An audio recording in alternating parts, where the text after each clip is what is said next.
Now, as we continue to reflect on Nigeria's direction of travel 63 years after independence, I have a guest commentator with me for the rest of the program to offer his perspective on some of the talking points of the day. And for this, I'm joined now by the veteran journalist, media consultant, and leadership newspaper columnist, Wole Olaoye. Wole, great to see you again. Thanks, Charles. Thank you very much indeed for coming in. Yeah. So 63 years later, how would you accurately and appropriately describe Nigeria today? I would describe Nigeria as still work in progress. But if you ask me if I am happy that this is where we should be, the answer is no.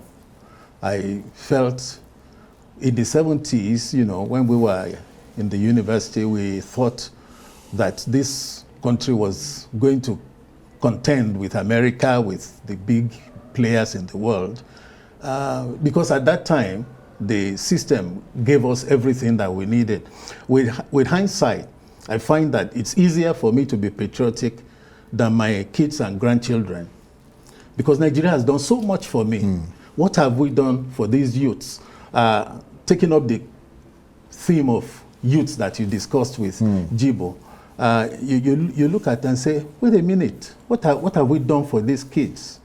China took its kids, sent them to universities in America, in the UK, all over the world, free. Brought them back. Now we can see what they are doing. They are dominating technology.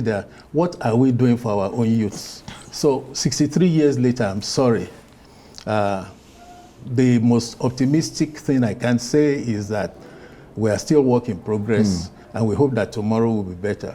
So in a sense, it looks a bit schizophrenic, which is one of the terms we used at the outset. I mean, a country that by equal measure frustrates and fascinates, or would your assessment be different from that? I like that. Frustrates and fascinates. That's my country. But you can see the ingredients of greatness, whichever way you turn to. Absolutely. You turn to soccer, you turn to music, you turn to areas that don't need government help. Things work. But in any area, government seems to be, historically, the biggest impediment to the happiness of the Nigerian. And you start wondering, where did we miss the boat? Yeah, that's a very good point, because, I mean, you have a potentially viable private sector, you have a very energetic media, and I think as you pointed out, as Prof pointed out, Professor Ibrahim, you have an optimistic population. Yeah. And yet, in those areas that you talked about where government comes in, infrastructurally, the rot has been spectacular, the corruption has been spectacular, to the extent that some would argue that 6 decades of independence have been lost, and that loss has become hard-baked into the country, and it won't be overcome anytime soon. I mean, do you agree with that, or do you have a greater sense of optimism? My generation has to be optimistic, otherwise we're doomed. But isn't that more difficult for you, given that you've seen where the country came from and how it's been a steady, dramatic decline? It's very difficult for me. I've seen what leadership ought to be. I mean, let me give you an example. Western region, for example.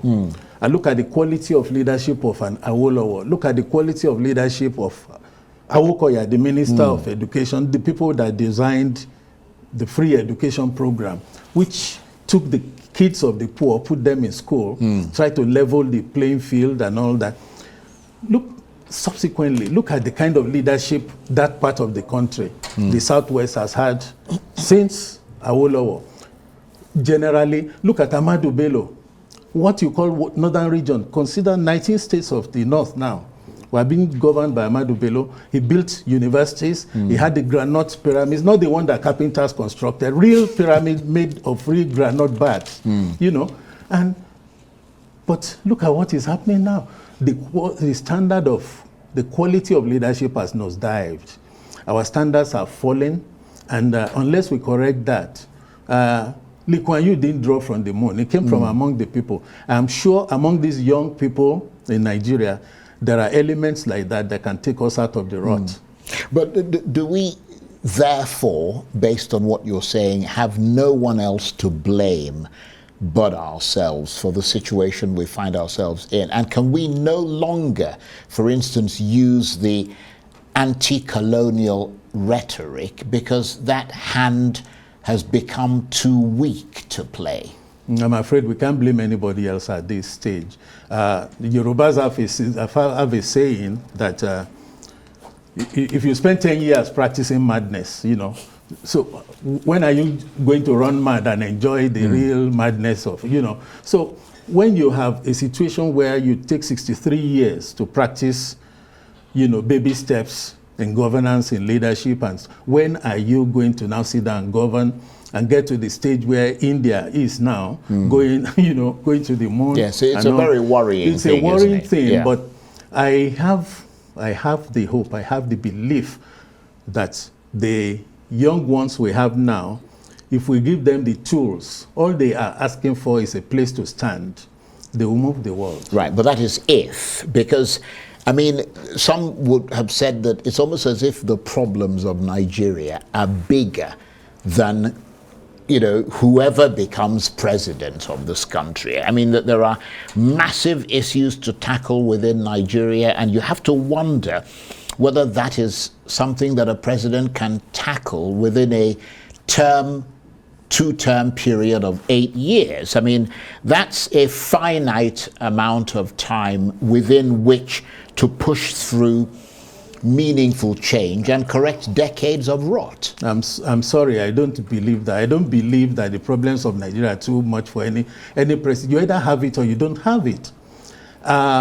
Okay, for example, look at the issue of security now. The incompetence of government is being rationalized and passed on to the citizens. You're saying people are smuggling petrol. That's why you are government, for God's sake. If I was president in Nigeria, my first task is nothing goes out. And anybody that runs foul of the law rots in jail. The laws are there. Who is implementing them?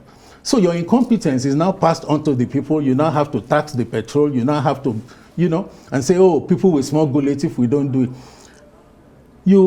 We have had governments that are only interested in the assets they inherit from their predecessors. They don't want the liabilities.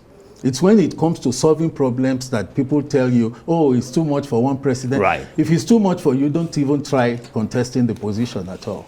On that note, Wole, it's a very short chat, but a very meaningful one. Wole Olaoye is a veteran journalist, media consultant, and leadership newspaper columnist. Thank you very much indeed. Thanks, sir.